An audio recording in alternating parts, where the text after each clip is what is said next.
If you ever get the chance to tour sub-Saharan Africa, don't pass it up. I just spent the most incredible 2 weeks in this wonderful country. There's so much to see and do, and I definitely plan on going back someday. My vacation of a lifetime started when I landed in Cape Town, South Africa, which is the second most popular city in South America. There, I took a lesson in South African history to understand the country a little better. Once settled, I toured the Castle of Good Hope, a star-shaped fortress in the heart of Cape Town, and it is the oldest surviving building in South Africa. It was a beautiful day, so I decided to hit up Camps Bay, a gorgeous beach with white sands and blue waters. Although I could have sat and watched the International Beach Volleyball Tournament for hours, I remembered I booked a ride on the aerial cable at Table Mountain.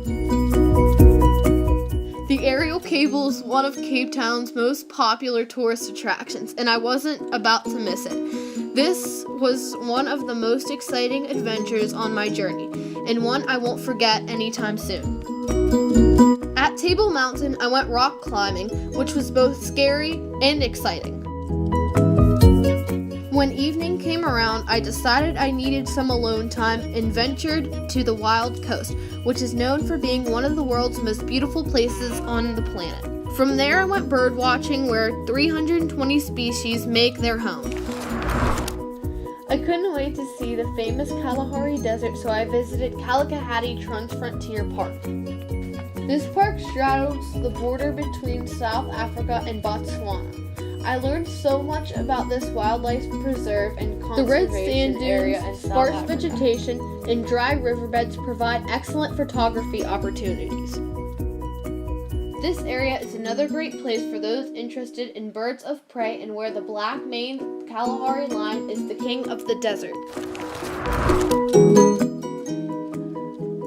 From there, I headed to North Chobe National Park in Botswana. Here was my chance to go on an old-fashioned safari, something I always wanted to do.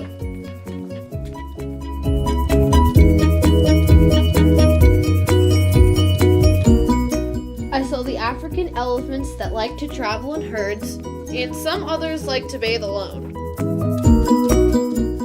The zebra, of which I found out are black with white stripes, and the cheetah, which is the fastest land animal. I also saw the hippo, whose lifespan could reach up to 40 to 50 years, and the prairie dog, which can be quite aggressive. Finishing my safari, I saw the giraffe, which can be as tall as 18 feet. Since I was so close to Victoria Falls in Zimbabwe, I couldn't pass up the chance to see it.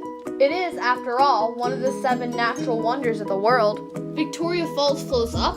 That's crazy. It actually flows north.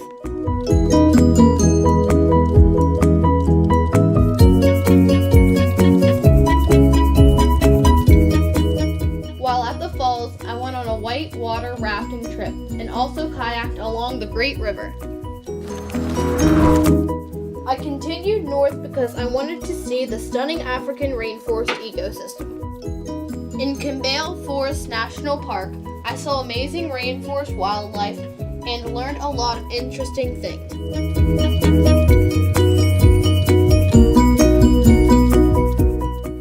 351 tree species have been recorded. Some are over 200 years old.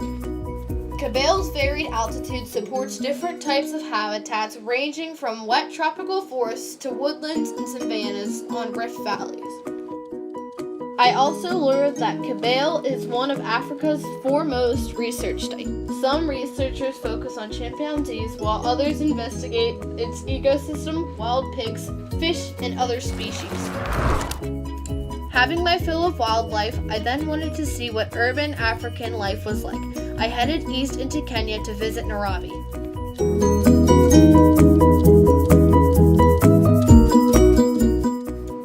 Nairobi is also Kenya's capital and largest city. Here I saw a mixture of both wealth and poverty. Nairobi is one of the world's most prominent cities in Africa, both politically and financially. Home to thousands of Kenyan businesses and over 100 major international companies. There is also poverty in Kenya. This is due to limited economic diversity, lack of opportunity, government corruption, and unfair taxes by rich countries. I was feeling on top of the world like nothing could stop me. But looking back, it was foolish and dangerous. Although tourists are warned against it, I traveled east to Mogadishu, Somalia.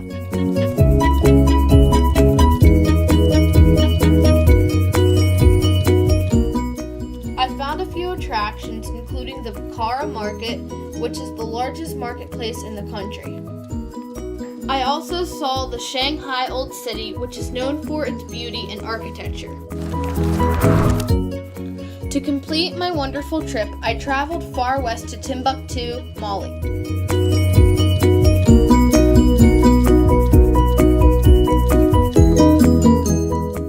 I wanted to see the priceless historical architecture, not to mention the Jingwabur Mosque. This mosque is a famous learning center in Mali, built in 1327. It was designed by Abu Sinheli, who was paid 200 kilograms of gold. In 1990, it was considered to be a danger due to encroachment, but in 2006, it underwent a 4-year project to be restored. This was a once-in-a-lifetime trip, but I would like to go back someday. I hope you enjoyed the highlights of my journey, and I made you feel like you were there with me.